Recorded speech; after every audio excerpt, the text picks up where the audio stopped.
The red sun cast long shadows across the mining pits of Tertius 7. Kang Dae-ho wiped sweat from his forehead as he loaded another cart with precious metals.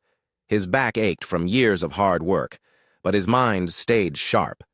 He watched everything, around him with careful eyes. The guards were lazy today. They sat in the shade, drinking their strange green liquid and laughing at jokes Dae-ho could not understand.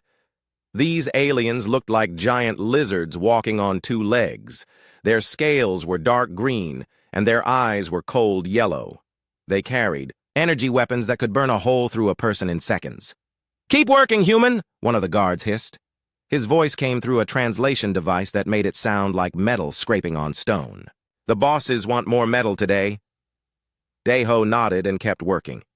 He had learned long ago that arguing would only bring pain. But inside his head he was counting steps, timing the guards, and memorizing every detail of their equipment. Before, the aliens took him. He had been an engineer for Earth's Defense Corps.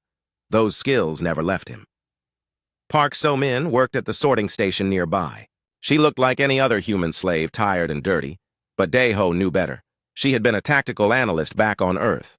Her job was to study enemy movements and find weak spots. Now she sorted alien metals, but her real work happened after dark. The mining world had been a human colony once. 5,000 people had lived here, building homes and raising families.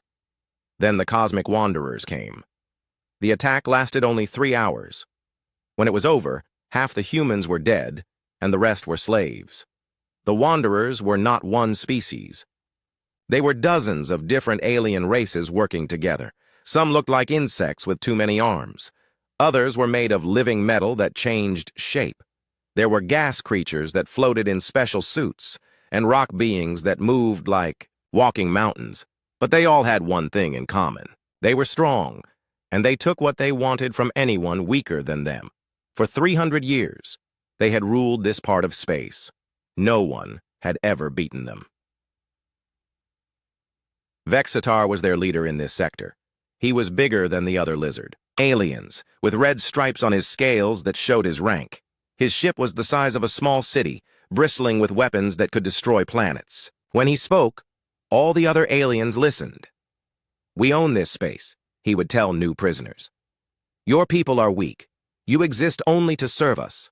Accept this, and you will live. Fight us, and you will die." Most aliens believed him. They had good reason to. The Wanderer ships were fast and deadly. Their weapons could tear apart any defense. Their shields could stop any attack.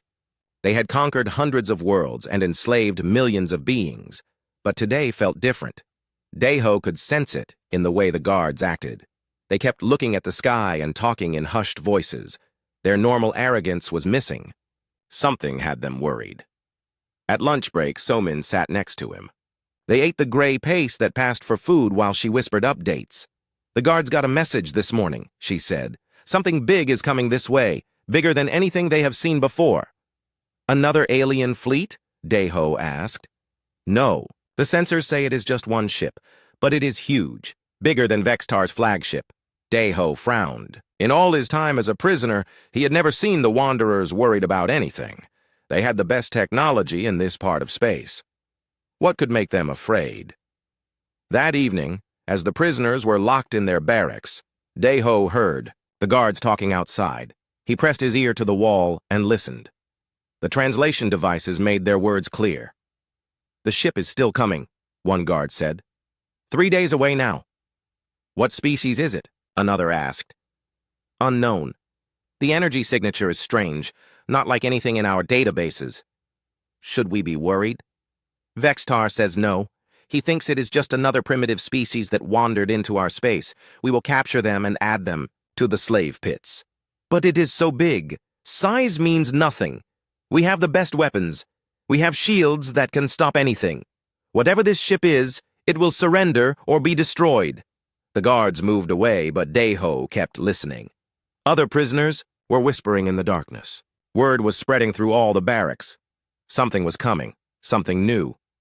So-min found him in the corner where he liked to think. "Did you hear?" she asked. "Yes. But I wonder if the guards are right.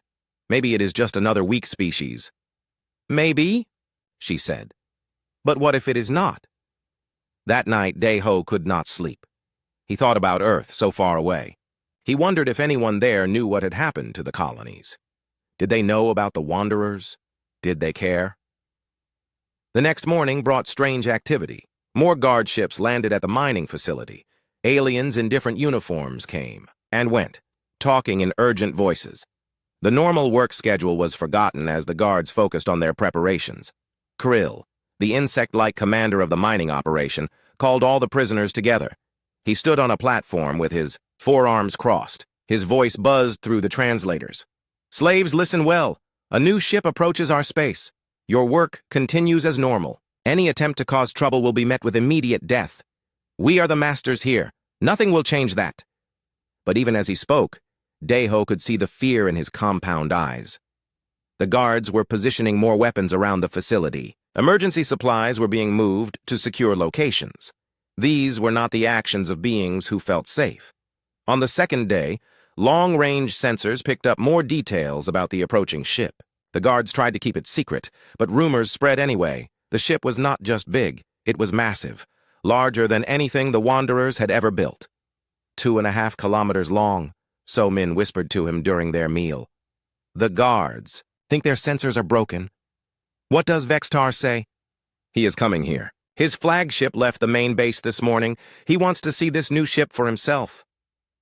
As the red sun set on Tertius 7, Dae-ho looked up at the stars. Somewhere out there, something was coming. Something that had the mighty cosmic wanderers, worried for the first time in centuries. He did not dare to hope. Hope was dangerous for a slave. But deep in his heart, a small flame flickered. Maybe, just maybe, things were about to change.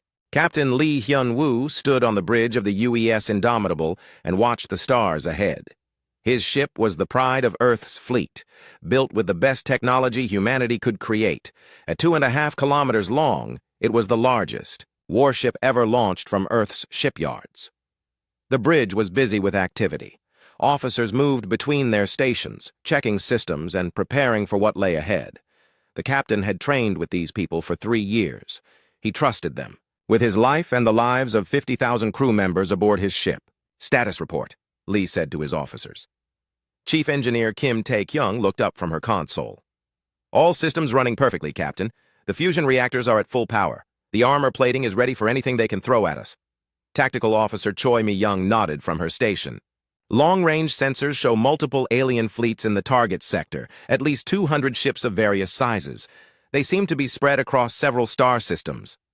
Lee studied the tactical display. Red dots showed enemy positions throughout. The Kepler drift. Each dot represented a ship full of aliens who had spent centuries enslaving weaker species. Today, that would end. The Indomitable had been built for this mission.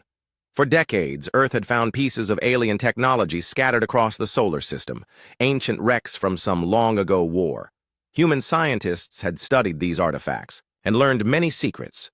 The aliens in this galaxy used energy weapons and force fields. They built their ships to fight other ships that used the same technology. But humans had taken a different path. Instead of copying alien designs, they had improved on human ideas. "Distance to target?" Lee asked. 12 hours at current speed, replied Navigation Officer Han Bo-ram. "The alien fleets have detected us. They are moving to intercept." Lee nodded. Everything was going according to plan. "Send the message." Communication Officer John Sung-ho activated the transmission array. The message would be broadcast on all frequencies the aliens used. It was simple and direct. "This is Captain Lee Hyun-woo of the United Earth ship Indomitable. We know you are holding human prisoners and enslaving other species. Release all prisoners and evacuate this sector immediately. You have 12 hours to comply." The bridge fell silent as they waited for a response. It came quickly. The main screen flickered to life, showing the face of an alien that looked like a giant lizard. Red stripes on his green scales marked him as a high-ranking commander. His yellow eyes burned with anger. "I am Vextar, Lord Commander of the Southern Fleets," the alien said. His voice was deep and threatening. "You dare to give orders to the cosmic wanderers? We have ruled this space for 3 centuries. We have conquered hundreds of worlds. The alien leaned forward, showing teeth like knives. Your ship is large, but it is alone. We have 200 warships. Surrender now, and we will make your slavery brief. Refuse, and we will make it last forever. Lee looked at his officers. Several of them were smiling. They had heard threats like this before during the war games back home. But those had been practice. This was real. Response, Captain? Jian asked. Tell him the offer stands for 11 hours and 57 minutes, Lee said calmly. The alien commander's face twisted with rage before the transmission cut off. Immediately, the tactical display lit up with movement. Enemy ships were converging on their position from all directions. Sir, we have incoming, Choi announced. 47 ships moving to intercept. They will reach us in 6 hours. Let them come, Lee said. All stations prepare for combat. Dr. Oh Soo-jin looked up from her science station. As the ship's expert on alien cultures, she had been studying their communications. Captain, they are not taking us seriously. Their transmissions show amusement. More than concern. They think we are just another primitive species. Good, Lee said. Let them keep thinking that. The hours passed slowly. The crew went through their final preparations. Weapons were charged, armor was checked, and damage control teams took their positions. Everyone knew their job. Lieutenant Commander Yoon Jae-sung ran final tests on the weapon systems. The Indomitable did not carry energy weapons like the aliens used. Instead, it had kinetic bombardment systems, railguns that could fire tungsten rods at incredible speeds. Each rod was simple metal, but when accelerated to near light speed, it became more destructive than any energy weapon. The alien fleet arrived exactly on schedule. Vextar's flagship led the formation, a massive vessel bristling with weapons. Behind it came dozens of smaller ships, each one larger than any warship Earth had ever built before the Indomitable. They are hailing us, Jian reported. Put them through. Vextar appeared on screen again. This time he was not alone. Other alien commanders stood behind him. Insect beings, floating gas creatures, and walking metal forms. All of them looked confident. Last chance, humans, Vextar said. My fleet surrounds you. Your ship may be large, but it cannot fight us all. Surrender, and your deaths will be quick. Lee stood up from his captain's chair. When he spoke, his voice was calm and steady. Vextar, you have spent 300 years preying on the weak. You have enslaved millions of beings and destroyed countless worlds. Today, that ends. The alien commander laughed. Brave words from a dead man. You humans are all the same. Too stupid to recognize superior force. We will enjoy breaking you. You are welcome to try, Lee said. But first let me show you something. He nodded to Choi, who activated a new display. The main screen now showed a tactical overview of the entire Kepler drift. Every Wanderer fleet position was marked in perfect detail. We have been watching you for months, Lee explained.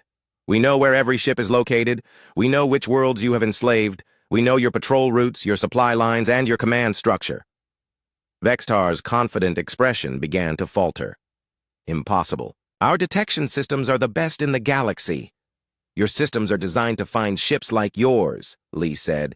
Ships that use the same energy signatures and technologies. Our ship is different. We use methods you have never encountered. The alien fleet began to spread out, preparing for battle. Energy weapons powered up, casting an eerie glow across their hulls. Force fields shimmered into existence around each ship. You talk too much, human, Vextar snarled. Let us see how your different methods handle this. His flagship opened fire. Beams of pure energy lanced across space, followed by explosive projectiles and gravity weapons that could tear apart planets. Every ship in his fleet joined the attack. The space around the Indomitable filled with deadly energy. The human officers watched their screens calmly.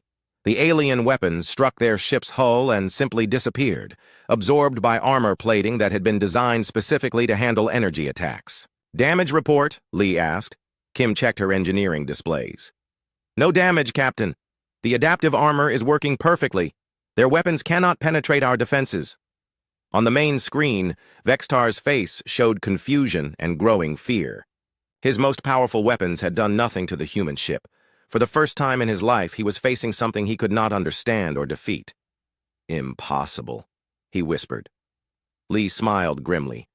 Your turn is over, Vextar.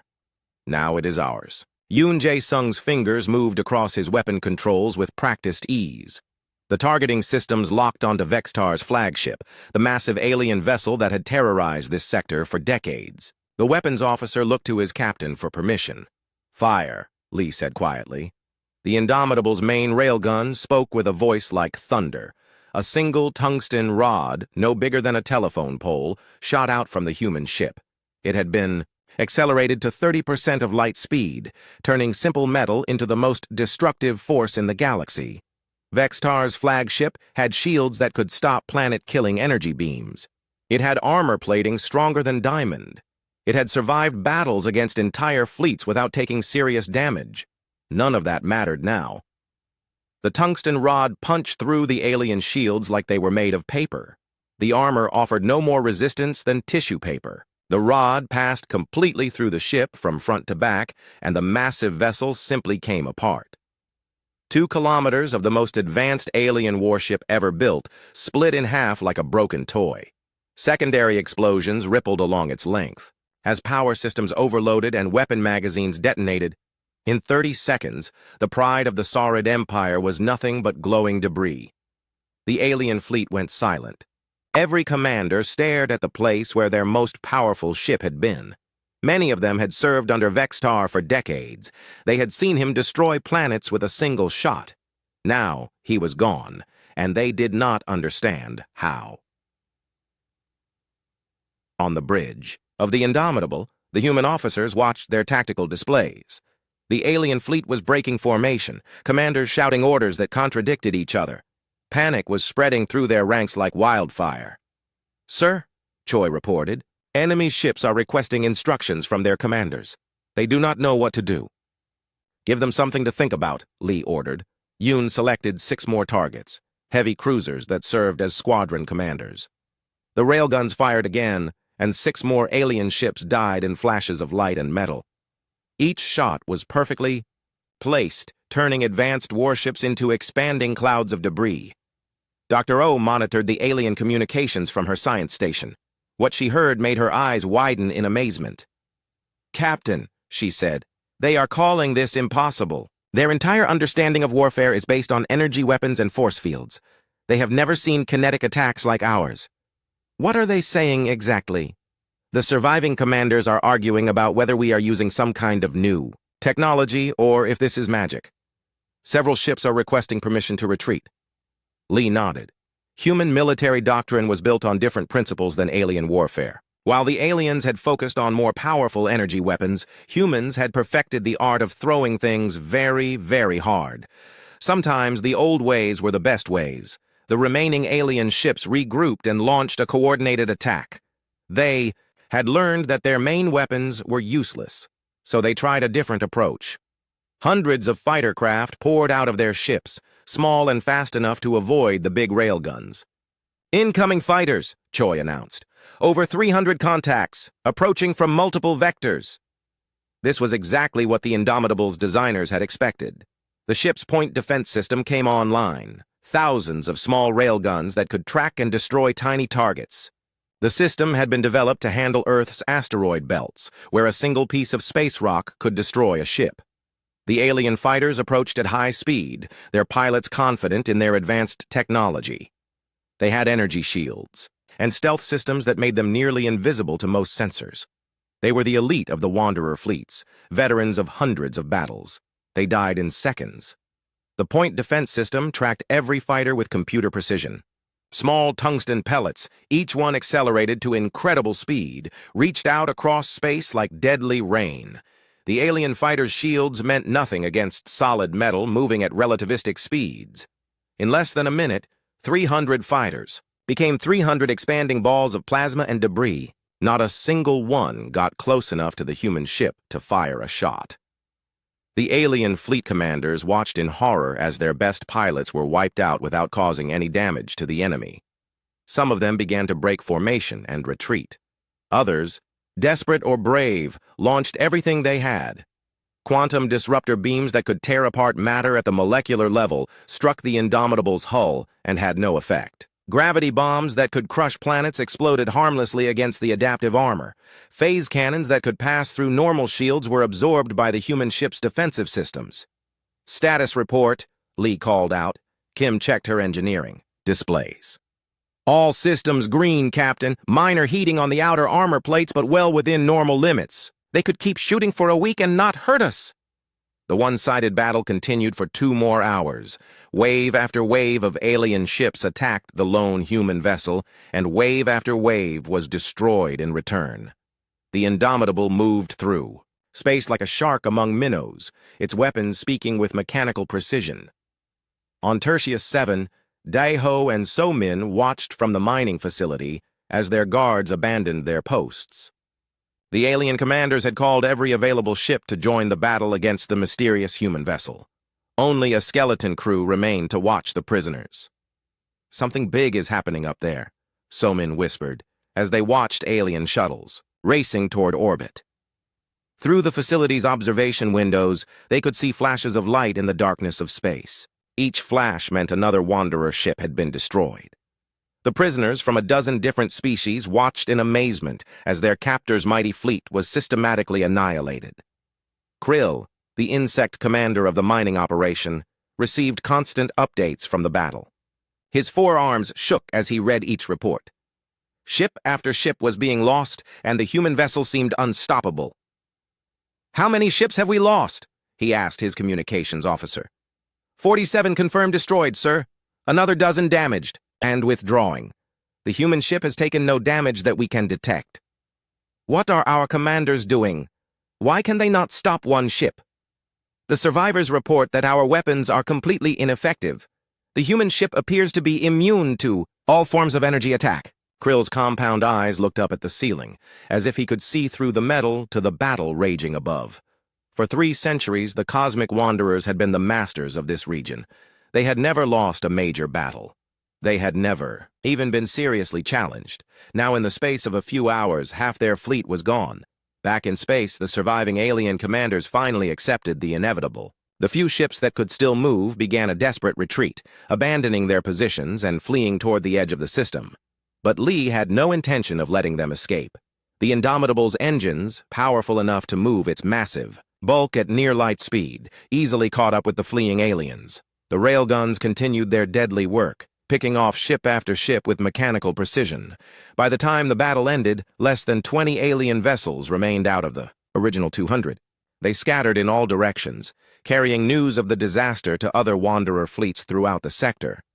Lee stood on his bridge and surveyed the debris field that stretched across thousands of kilometers of space. Each piece of wreckage had once been part of a ship that enslaved innocent beings and destroyed entire civilizations. Now they were just scrap metal drifting in the void.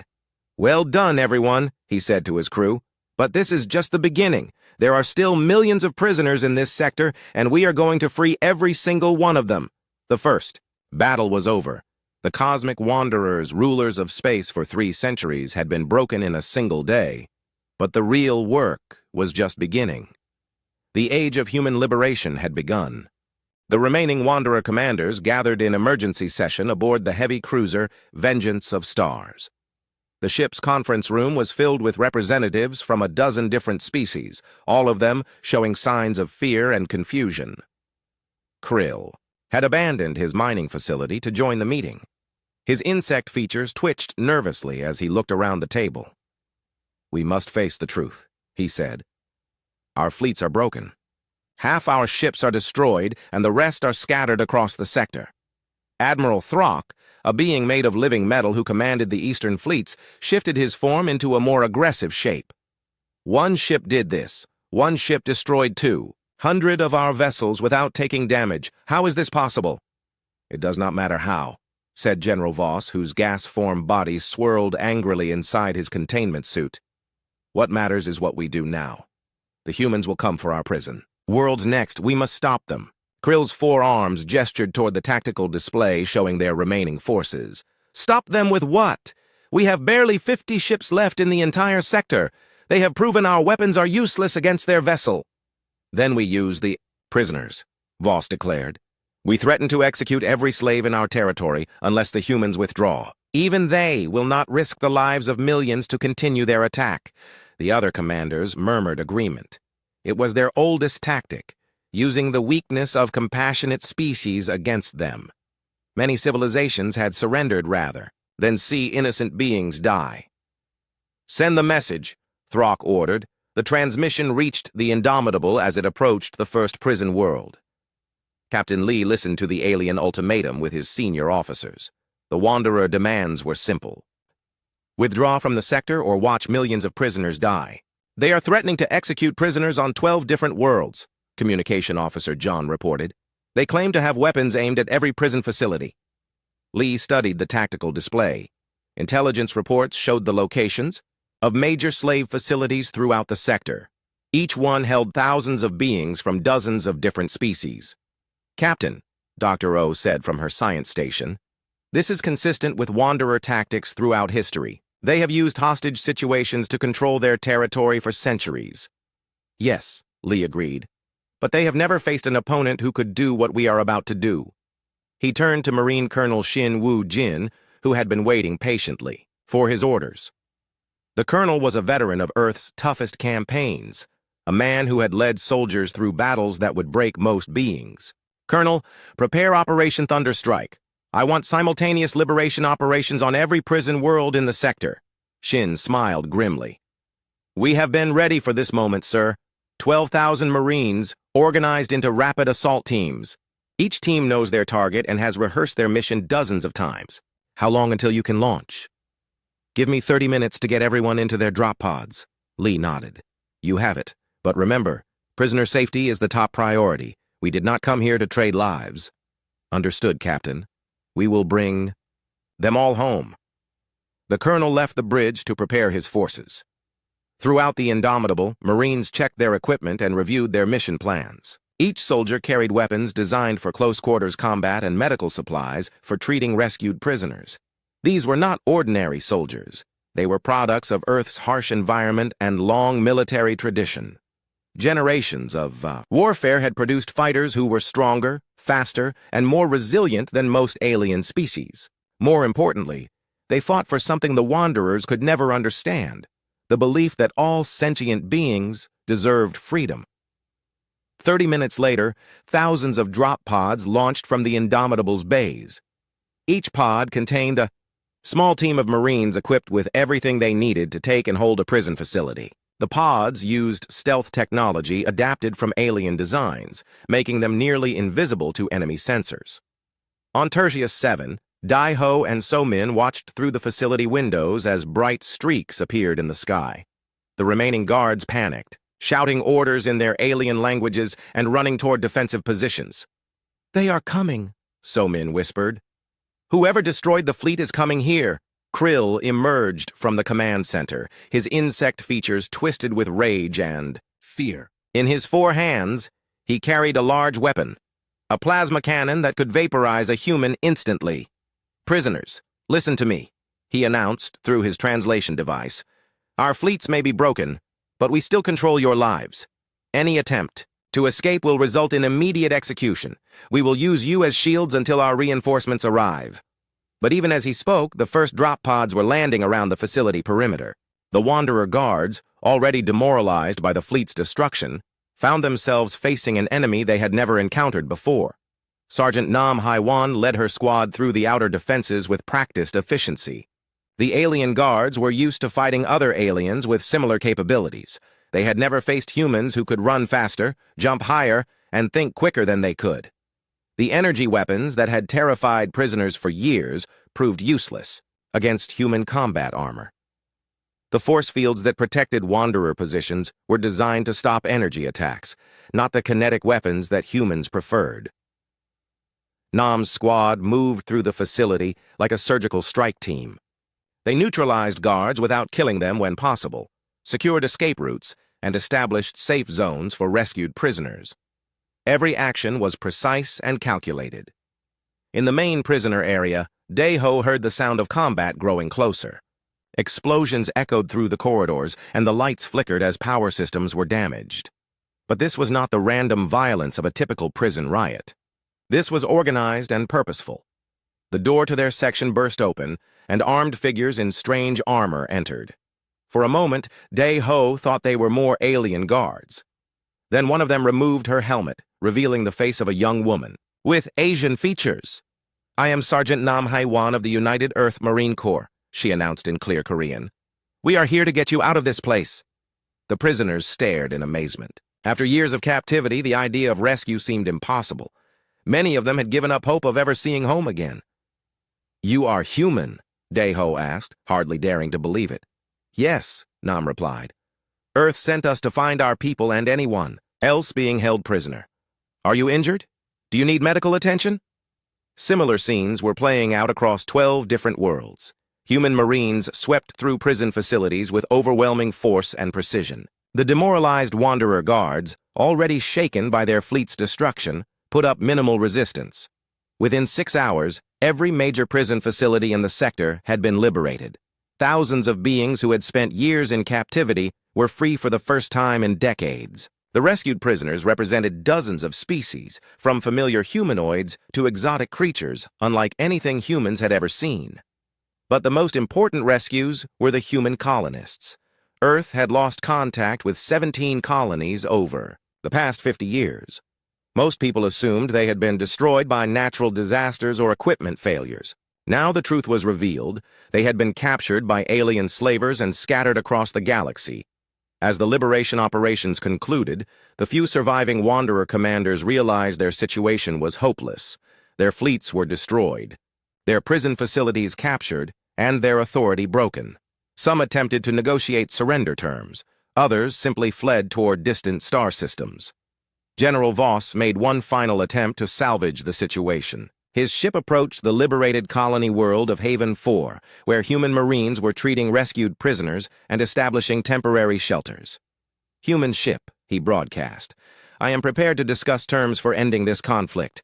We can reach an accommodation that benefits both our species." Colonel Shin, now commanding ground operations from Haven 4, responded personally. "The only terms we offer are complete surrender and the immediate release of all remaining prisoners. You have enslaved innocent beings for centuries. That ends now." "You do not understand," Voss replied desperately.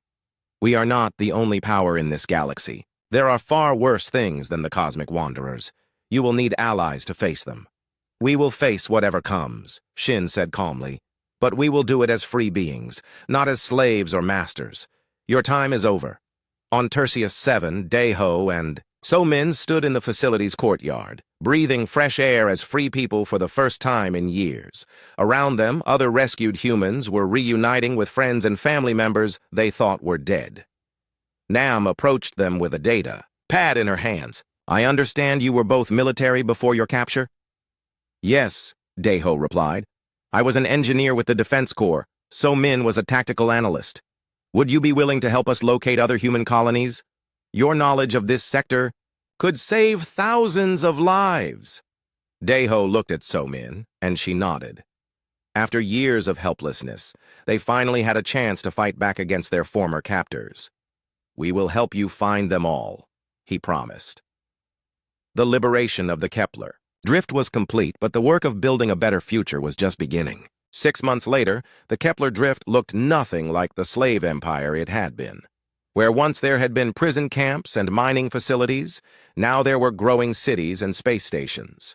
The former slave worlds had become centers of trade and cooperation between dozens of different species. Ambassador Park Ji-hoon walked through the main corridor of Freedom Station, the massive space platform that now served as the diplomatic center for the region. The station had been built from the wreckage of Wanderer warships, turned from instruments of oppression into a symbol of hope. Through the large windows, he could see ships from many different worlds docking at the station's ports. Former enemies now worked together, sharing technology and resources. The Saurid traders who had once served the Wanderer fleets now carried medical supplies to refugee settlements. Insect engineers used their skills to build new colonies instead of prison facilities. "The morning briefing is ready, Ambassador," said his assistant, a young diplomat named Lee Soo-jin. She carried a datapad filled with reports from across the sector. Park nodded and made his way to the briefing room. As Earth's senior representative in the drift, he oversaw the complex process of helping former slave worlds establish their own governments. It was challenging work, but also rewarding. The briefing room was filled with representatives from the major species in the region. At the head of the table sat Captain Lee, whose battleship remained the guarantor of peace in the sector, SUS. Indomitable had become a symbol of hope for the weak and a warning to any who might try to restart the old system of slavery. Status report from the outer colonies, Lee Sujin began. The Andorian settlements have successfully established their first independent government. They are requesting membership in the Kepler Accords. The Kepler Accords had become the foundation of the new order in the sector. Unlike the old Wanderer system based on force and fear, the Accords created a voluntary alliance of free worlds. Each member species kept their independence while promising to help defend others against aggression. Excellent news, Park said. The Andorians were among the most oppressed under Wanderer rule. Their recovery shows what free beings can accomplish when given the chance. Captain Lee studied the tactical display that showed the current state of the sector. Green markers indicated stable, self-governing worlds. Yellow markers showed areas still recovering from their liberation. There were no red markers anymore, no active slave operations or hostile forces. What about the former Wanderer commanders? Lee asked. Any word from our intelligence networks? Chief Intelligence Officer Yu Min Ho consulted his reports. Most of the surviving leaders have fled to other sectors. A few have attempted to establish new slaving operations in distant systems, but local authorities have been alerted. The Wanderer movement as an organized force is effectively dead. Dr. O looked up from her xenobiology studies. The psychological impact on former slave populations has been remarkable. Species that had been oppressed for generations are rediscovering their own cultures and technologies. We are seeing innovations that would never have been possible under the Wanderer system. Park smiled at that news. One of the most satisfying aspects of the liberation had been watching former slaves reclaim their heritage. The crystalline builders had resumed their ancient art of growing living ships from mineral matrices. The storm riders had returned to their nomadic traditions, but now they carried medical supplies and teachers instead of weapons. There is something else, Lee Sujin added. We have received a message from Earth Command. The construction of 12 additional battleships is ahead of schedule. The UES Defiant will arrive in this sector within 3 months. The room fell, silent as everyone absorbed this news. The Indomitable had been Earth's first attempt at building a ship capable of challenging galactic powers. The success of their mission had convinced Earth's leaders to expand the fleet dramatically. 12 more ships, Lee said thoughtfully. That will give us the ability to patrol much larger areas of space. How many other sectors are there like this one? Our long-range surveys have identified at least 40 regions where slavery and oppression are common, Yu reported. Most are controlled by different alien empires. But the pattern is the same. Strong species preying on weak ones. Park felt a mixture of excitement and responsibility. The liberation of the Kepler drift had been just the beginning. If Earth was serious about building a fleet of battleships, they could bring freedom to millions of beings across the galaxy. On the former mining world of Tertius 7, now renamed New Sol, Daeho and Somin worked in the Planetary Coordination Center. Their knowledge of Wanderer operations had proved invaluable in hunting down remaining slave facilities and helping other species establish defensive networks. Daeho was studying a report from the Outer Rim when Somin approached his workstation. The agricultural surveys are complete, she said. The soil contamination from the mining operations is clearing up faster than expected. The Chlorin botanists think we will have full agricultural production within 2 years. Good news, Daeho replied. And the population census? Even better. We have confirmed the locations of 17,000 former colonists scattered across the sector. Most are in good health and eager to rebuild their communities. It was amazing how quickly things had changed. 6 months ago, they had been slaves working in alien mines with no hope of escape. Now they were helping coordinate the rebuilding of human civilization in the sector. Their work was interrupted by an alert from the communications center. Somin checked the incoming message, and her eyes widened with surprise. It is from Earth, she said. A personal message for both of us. They hurried to the secure communication terminal and activated the message. The holographic image of a middle-aged woman in Earth Defense Corps uniform appeared before them. Daeho, Somin, this is Admiral Kim Yu-jin, Chief of Colonial Operations, the woman said. Your reports on Wanderer slave networks have been invaluable to our planning efforts. Earth Command would like to offer you both commissions in the Colonial Liberation Corps. The Admiral's image smiled warmly. We are forming specialized teams to work with our new battleships. Your experience as both prisoners and analysts makes you perfect candidates for helping other enslaved populations. The choice is yours, but we could use people like you. Daeho and Somin looked at each other. They had found good lives on New Seoul, but the thought of helping other prisoners gain their freedom was compelling. What do you think? Daeho asked. I think there are still millions of people out there who need our help, Somin replied. Back on Freedom Station, Captain Lee stood in his private office aboard the Indomitable, reviewing reports from across the sector. Through his window, he could see the bustling activity of the station's docking bays. Ships from dozens of worlds came and went, carrying goods, people, and ideas between the liberated colonies. His door chimed, and Colonel Shin entered. The Marine commander had spent the past months establishing training programs to help former slave worlds build their own defense forces. Captain, I wanted to give you the final numbers from our operations, Shin said, handing over a data pad. Lee studied the statistics with satisfaction. 47 prison worlds liberated, over 2 million beings freed from slavery. 17 human colonies restored to contact with Earth. And 0 casualties among rescued prisoners, Shin added proudly. Our medical teams report that most of the physical damage from slavery can be healed. The psychological recovery will take longer, but people are resilient. Lee nodded. The human approach to liberation had been different from typical military operations. Instead of simply destroying enemy forces, they had focused on rescuing victims and rebuilding communities. It was slower than pure conquest, but the results were more lasting. There is something else, Shin continued. We have been monitoring alien communication networks throughout this part of the galaxy. Word of our operations is spreading. Other enslaved populations are sending requests for help. How many requests? Over 300 so far, from 40 different sectors. Captain, there are billions of beings out there living under oppression. They are all looking to humanity for hope. Lee felt the weight of that responsibility. Earth had stumbled into the role of Galactic Liberator almost by accident. Now that role was becoming a defining characteristic of human civilization. A soft chime indicated an incoming priority message. Lee activated his communication system and saw the face of Admiral Chen Wei-Ming, commander of Earth's Space Forces. Captain Lee, congratulations on the success of your mission, the Admiral said.